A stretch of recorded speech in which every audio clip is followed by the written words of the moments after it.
A book came out recently by Jake Tapper of CNN called Original Sin. It's about the cover-up decline of Joe Biden. We all have problems with this. Why did he write a book now? Jake Tapper is a CNN grandee, seven-figure salary, kind of an iconic figure in this left-wing media outlook. If anybody went on CNN, questioned the obvious mental decline of Joe Biden, Jake Tapper tore them apart. The locus classicus was Lara Trump. He suggested that she was berating him for a childhood stutter, which was absolutely ridiculous. Jake Tapper tore apart anybody who suggested that Joe Biden was as cognitive in decline as they saw with their own eyes and heard him. Why didn't Jake Tapper write this a year ago? Because he knows what would have happened.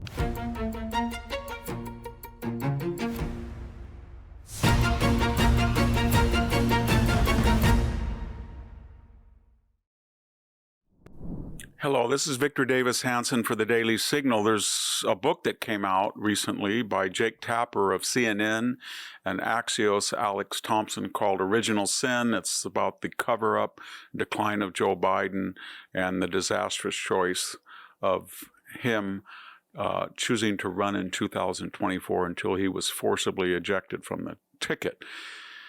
We all have problems with this, and it's essentially Jake Tapper. It's a co-authored book, but it's Jake Tapper. Jake Tapper is a CNN grandee, seven-figure salary, kind of an iconic figure in this left-wing media outlook. But my point is this: for the last 4 years, again and again and again, if anybody questioned the obvious mental decline of Joe Biden, his cognitive difficulties, Jake Tapper, and went on CNN, Jake Tapper tore them apart. The locus classicus was Lara Trump, who said that he's obviously as early as 2020 in decline, and he suggested that she was berating him for a childhood stutter, which was absolutely ridiculous. So what is my point? Here is someone who promulgated the greatest cover-up in the history of the U.S. presidency, helped, and we were told that Joe Biden was fit as the fiddle. We had medical reports that obviously or mysteriously did not have one critical indicator that were apparent on the Trump and Obama presidential medical records releases. There was no PSA test, an indicator of the health or malignancy of one's prostate. That was a cover-up too, as we're starting to learn. But my point is this: no one was more instrumental in berating, maybe Joe Scarborough, but other than he, Jake Tapper tore apart anybody who suggested that Joe Biden was as cognitive in decline as they saw with their own eyes and heard him. When the Wall Street Journal wrote in a definitive story, Jake Tapper wrote them off as Murdoch Fox propagandists. So why are we here? Why did he write a book now? Well, the obvious answer is that Joe Biden has no power. And these media people in Washington they're like moths to a flame. They gravitate to power. And when you don't have power, you don't have friends, and there's no downside in telling the truth. Why didn't Jake Tapper write this a year ago? Because he knows what would have happened. Somebody in the White House would have called up and said, Tapper, no one from CNN is going to get a seat at a press conference. There's not going to be any CNN interviews. So he backed down.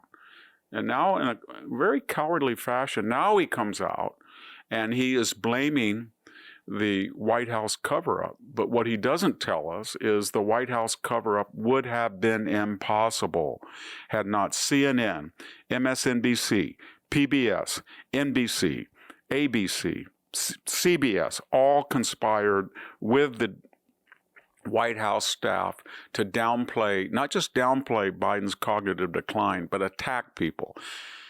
Bottom line, they had more interest in protecting this left-wing administration who was using this waxen effigy of Joe Biden.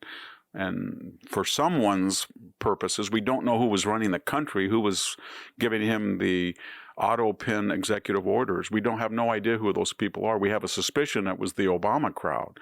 But nevertheless, they didn't care about that. They did not care about that. All they knew is that this was a left-wing agenda and it had to be preserved by any means necessary, and that included lying, covering up, and worst of all, demonizing and attacking people who sought to tell the truth about Joe Biden. And now he wants to say what? I have a little humility. I may or not. I sort of kind of was part of the cover-up, but now the real Jake Tapper is in this book, who's now telling truth to power. No, you're telling truth to impotence. Joe Biden has got cancer. He's written off. He's in decline. The family is disgraced. It's easy now to write about that. It was hard and would require intellectual courage, moral fortitude to say this when he was the most powerful man in the world. And so, Jake Tapper, you failed that test, and you should pay a penalty. CNN should look very carefully on whether they want to retain him, because this is one of the greatest acts of duplicity, moral duplicity I've seen in my entire life. And it joins a long list of collusion, capers, conspiracy, bogus, frauds, ruses. Jake Tapper, you should go back and see what was your position on Russian collusion. What was your position on Hunter laptop disinformation? What was your position on the Steele dossier? What was your position on the 51 intelligence authorities? And I think in every one of those cases, you failed the test of truth.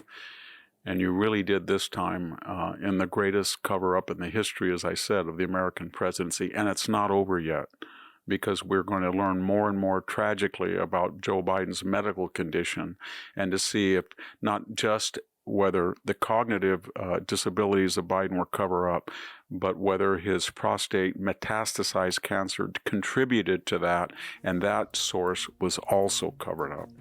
This is Victor Davis Hanson for the Daily Signal.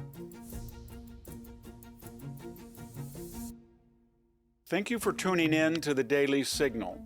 Please like, share, and subscribe to be notified for more content like this. You can also check out my own website at victorhanson.com and subscribe for exclusive features in addition.